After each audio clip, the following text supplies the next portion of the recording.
My name is Mary Beliveau from Springisbury Township, and I would like to clarify something that was stated at the last meeting of the board.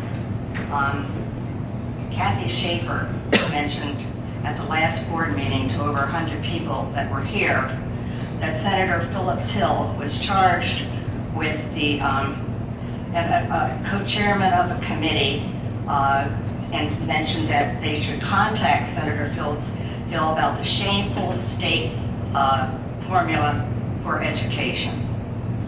I did a little checking on this. Senator Phillips Hill was on a commission dealing with the basic education funding.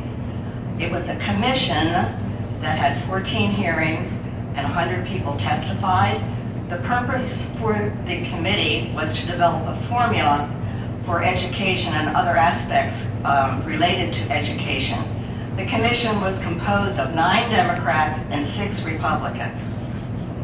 The purpose of the commission was to make a recommendation to the General Assembly, who was then to be able to develop the numbers for the education program. So Ms. Schaefer talked about the erosion for public education funding at the last board meeting. Yet this board, knowing that there is not enough funding for education, went ahead with a $120 million building project, knowing that this is not sustainable for the taxpayers who cannot afford more taxes. So I would ask you to consider stopping this building project, reevaluating the situation. It is not sustainable for taxpayers who cannot afford it. And I would ask that you would reconsider this.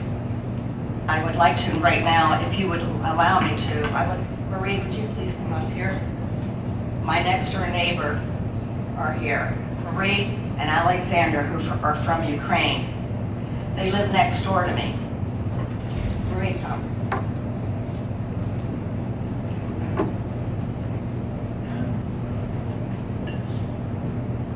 Marie just got back from Ukraine, visiting her family, where rockets were going over her head. And she came back to the United States of America, next door to me. She lives next to me in Springisbury Township. They cannot afford more taxes. They cannot sustain it. Her family's suffering in Ukraine right now. And there are many people that stood up at this podium before at other meetings and say that they would lose their homes, they cannot afford more taxes. And that it's not sustainable, and you know that a $120 million project is going to be way more than that, the prices the way they're going up. So I ask this board to reassess this whole situation, stop this project, and reevaluate this whole situation, because it's not sustainable. People cannot afford it. So that's the bottom line. Thank you very much.